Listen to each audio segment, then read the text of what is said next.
क्योंकि बहू झूठ नहीं बोलती। सुधा और राकेश के 3 बेटे थे। शादी के बाद तीनों माँ बाप से दूर रहते और सिर्फ त्योहारों में आते। माँ जी, पिताजी, अगली बार आप लोग हमारे घर आइएगा। अरे नहीं बहू, सब यही आ जाते हैं तो घर खिला खिला लगता है। हाँ बहू, तू हमेशा बुलाती है तो जरूर आएंगे तेरे पास भी।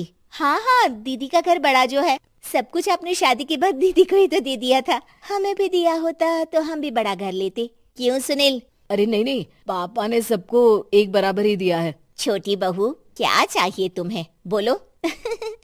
वो आपके सोने की चेन वाली घड़ी है ना, वो अगर आप मुझे, तभी वहाँ मजली बहू भी आ जाती है। और मुझे ना आपका मंगलसूत्र कितना लंबा, सुंदर और भारी भी है। अरे हाँ हाँ, तुम दोनों को ही दूंगी बहू, चिंता ना करो। चलो अब खाना लगाओ, खाना खाया जाए। सभी मिलकर खाना खाते हैं कि पड़ोसन आ जाती है। अरे सुधा बहन, थोड़ी चीनी तो देना, घर में शक्कर नहीं है और मेहमान सर पर बैठे हैं। अरे छोटी बहू, चाची को शक्कर तो दे दो। अरे मजली दीदी, आप दे दीजिए ना, मैं यहाँ कम आती हूँ तो मुझे पता ही नहीं है कि सासू माँ सारी चीजें कहाँ रखती है। और तुम, मैं कौन सा यहाँ रोज शक्कर फाँकने के लिए आती हूँ, मुझे भी नहीं है पता। तभी बड़ी बहू हाथ में चीनी की कटोरी लेकर आती है। चाची, शक्कर आप लोगों का बड़ा सहारा है माँ जी और पिताजी को, वरना हम लोग तो यहाँ रहते ही नहीं। आप जैसे पड़ोसी हैं तो हम निश्चिंत है। और जीती रहे बहू, अब तो ये घर पड़ोस कम परिवार ज्यादा लगता है। सुधा अपनी बड़ी बहू को देखकर बहुत खुश रहा करती थी। वो उससे अक्सर घंटों बात भी किया करती, लेकिन दोनों दूसरी बहुओं का भी वो समझती थी कि शायद छोटी है, वक्त आने पर संभल जाएंगी। समय आ जाता है जब सभी को वापस जाना होता है। माँ जी, हम लोगों की फ्लाइट पहले है, हमें इजाजत दे। वो सास के गले लगकर चली जाती है। थोड़ी देर बाद छोटी बहू कहती है, माँ जी, मैं ना ये सोफे के कवर और चादरें ले जा रही हूँ, यहाँ तो ऐसी ही पड़ी रहेंगी। हाँ हाँ बहू, ले जा, और कुछ चाहिए तो बोल। और तो चाहिए बहुत कुछ, पर चलिए कोई बात नहीं, अगली बार ले जाऊंगी मैं। ऐसे ही मंजली बहू भी घर का बहुत सारा सामान ले जाती है। सभी के जाने के बाद सुधा राकेश से कहती है, घर कितना सूना लग रहा है ना। हाँ, और खाली भी। तुम्हारी दोनों बहुएं सब बटोर गई।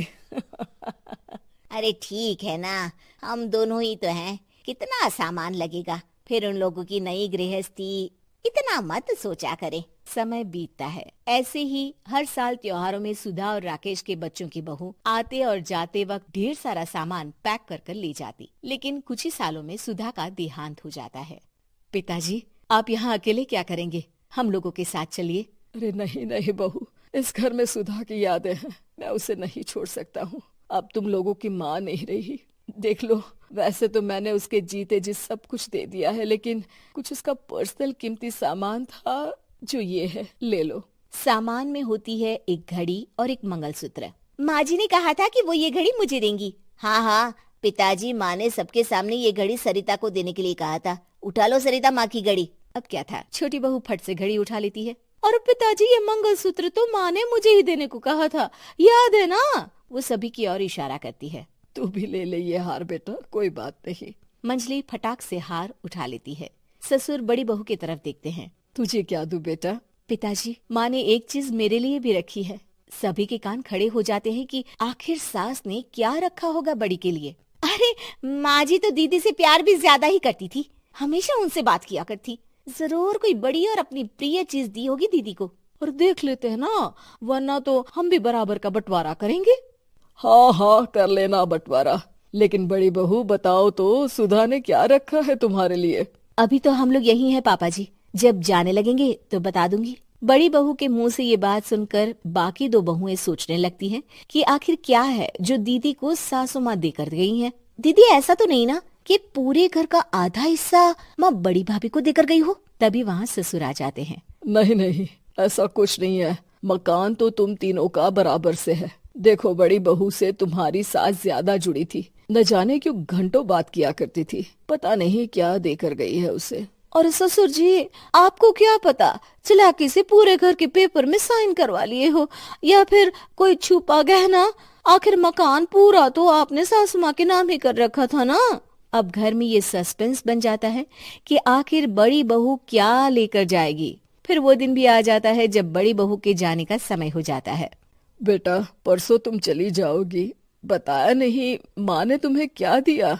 घड़ी और हार जो बेशकीमती था और तुम्हारी सास को सबसे ज्यादा प्रिय था, उसका तो बंटवारा भी हो चुका है। अब तुम्हारी बारी। हाँ पिताजी, आज मैं ये बात बताने ही वाली थी। माँ ने मुझे उससे भी बेशकीमती चीज दी है और वो है आप। आपसे अधिक प्रिय उन्हें कुछ नहीं था। माँ चाहती थी कि आप मेरे साथ रहें। चलिए पिताजी। बेटा, मेरे पास तो कोई पेंशन भी नहीं है और ना ही कोई प्रॉपर्टी। लेकिन आपके पास संस्कार है पिताजी, जो मेरे बच्चे आपसे लेंगे।